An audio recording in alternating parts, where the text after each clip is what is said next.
Hello everyone and welcome to the channel. This video will be my introduction to YouTube. I've been playing games for about 20 years and I'll likely never stop because I enjoy them so much. The gameplay that you see in the background is from Heroes of the Storm. This is something that I play when I get stressed out and I feel like I need to reassure myself that I am good at video games. Today I'm playing some auto attack Tassadar in ARAM without a team healer. This is 3 tanks, 2 range DPS, and the Dream. In the past that I would tell myself that as long as I'm good at games, then I don't have to listen to the deeper fear that is, if I'm not good at playing these games, then why am I wasting my life playing them? I now know that life is too short to worry about that. I'm here now and I truly enjoy the games that I play, and I'm tired of being afraid that I'm wasting my time. I've been thinking about making videos for a while, and the phrase, if not now, then when, has driven this decision to combine my passions and hobbies into a video format. I'm learning how to get over my fears of self-doubt as well, that the things that I know and feel aren't worth being shared, but that isn't true for me or for you. When cruelty happens, we must be brave and call it out, and act. I'm still learning how to be brave, but the only way through is through. Who knows what this channel will be in the long run? Maybe it's going to be a cooking page. I've been really getting into soups recently. But I know that what I want to do now, which is recording myself playing games and speaking out against injustices perpetuated by the US. I grew up using video games as both an escape and as a reflection to understand the world around me. Stories of heroes triumphing over monsters, oppression, and hate. Now that I'm grown up, I no longer want to escape or reflect my way out of the reality that there is oppression, fear, and hate created and continued across the world by the US. I want to scream that there are terrible things happening to good people, and speaking to friends, family, coworkers, it's not enough for me anymore.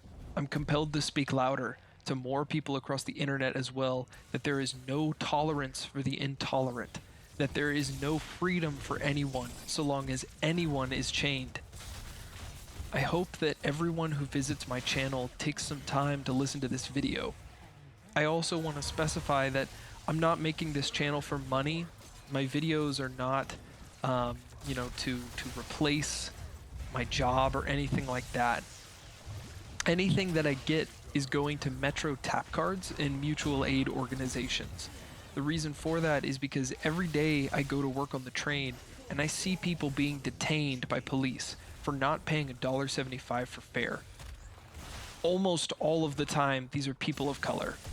And it's gotten to the point where I'm now handing out cards to people on the train for the purpose of reducing the number of interactions between the police and the public. I want to keep handing out these tap cards as I feel that it's the simplest way to solve a problem within the boundaries of a structure that creates that very problem. It's not a permanent fix, but I've already seen it make a difference from the first set that I've handed out. I'm not sure at this time how ad revenue works on YouTube, but I'll be keeping a public report on my channel so that way anyone can swing by and see exactly how much of what I get is going out. I also want to be clear that I'm not trying to, and I want to stay so far away from kindness content. I'm just letting you know how I intend to use any revenue from these videos. I also don't debate, so this won't be a debate content page. I will just block you. This channel will be about watching myself improve as a player and as a person, because all I can do as a person is change, and I will change for the better every day. So stick around, and then maybe we'll get to see some change together. I do believe, without question, that we will unite under one banner of collective compassion, seeking to better each other in order to better ourselves. And this is how we will do it. One conversation, one example, one failure, one video at a time. That dream of a unified world is only made a reality when we protect and value trans, black, Palestinian, native, and immigrant lives. If you don't yet understand why that is a prerequisite and would like to learn, then these videos will hopefully get you up to speed.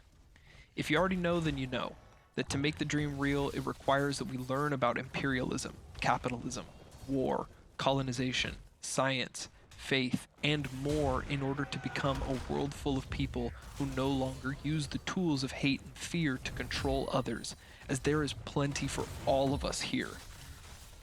I will use this channel to further that dream that is carried by so many others while playing games, because silence is the only alternative, and the past 1300-ish years are proof of what happens when good people stay silent.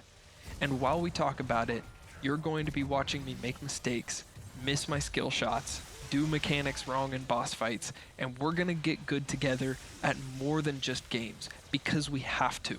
The work that I do in my private life keeps me in very close contact with the folks who are suffering at the hands of the US's culture of exploitation the most. Because of that, I want to give a brief summary as to how the cycle of poverty works here.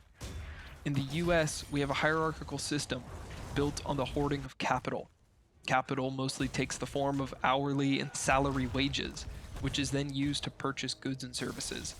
The only way to move up the social hierarchy is to acquire enough capital to then sell a good or service that takes other people's capital. But not just from customers. You, the capitalist, have to spend some of your capital employing other people, workers, with a fraction of your capital for them to generate you more of the consumer's capital by selling your products for you.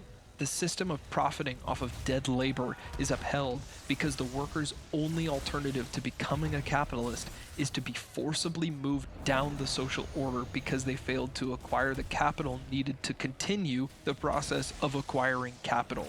This could take the form of losing an apartment, losing a job, chronic illness, a variety of different things. Moving up the hierarchy at any level is extremely difficult for 1,000 reasons, which is what we plan to go into in this series.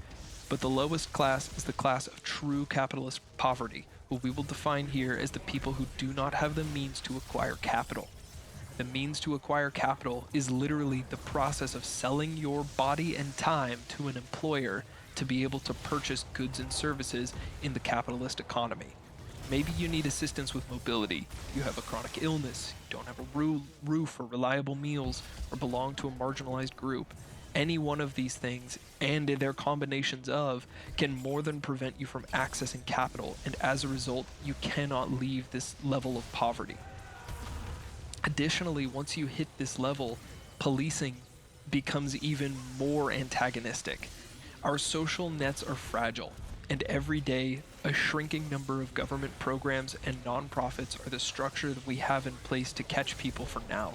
But I feel that mutual aid will need to be a resource that we lean into more as things are taken away at the federal, state, and local levels.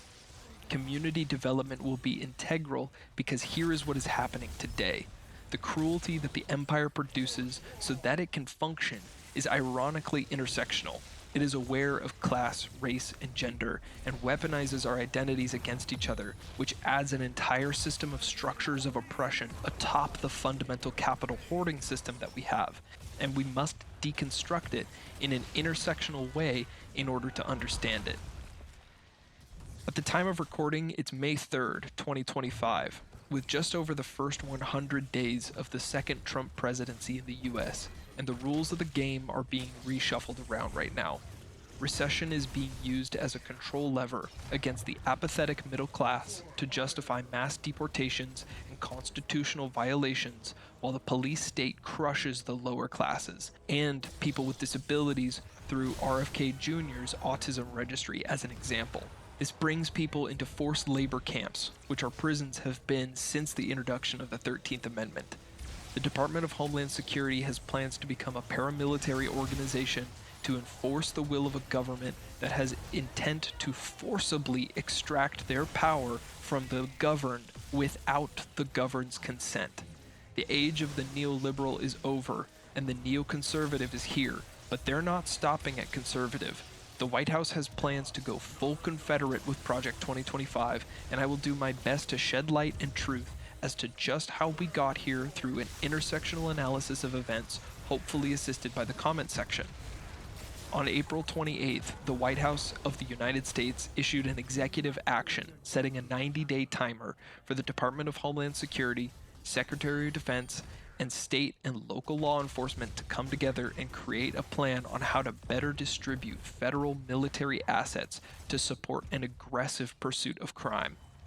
Every day that has gone by since, the news keeps getting worse, and that has only galvanized my resolve to get this channel started and to get these videos out, because we are experiencing the end of the US empire, and unless we act, the birth of something much more cruel.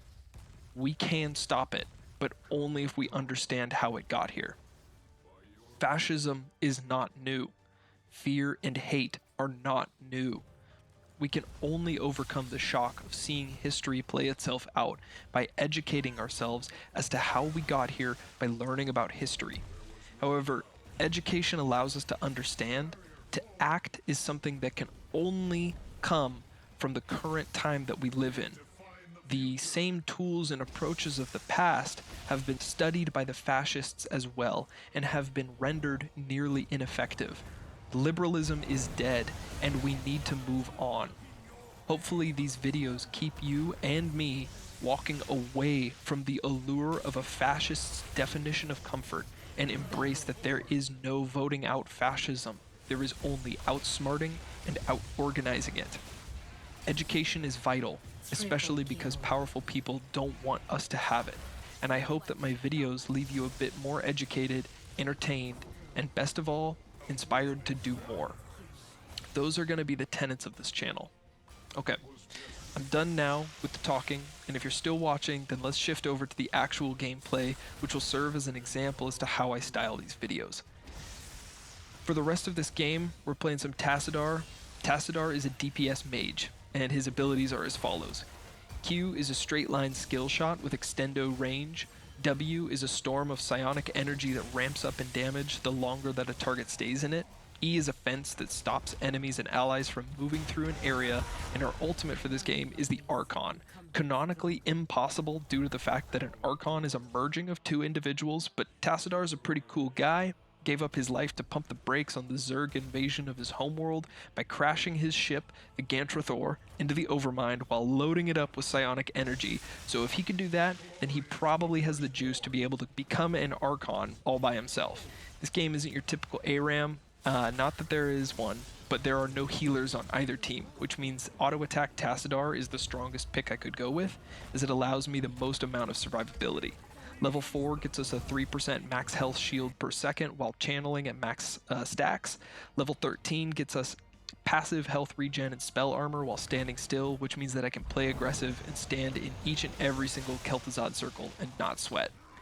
Here at the end, I'm playing way more aggressively than I should, going all in on the core just to stagger my death and cause the enemy team to push all the way up to our final keep.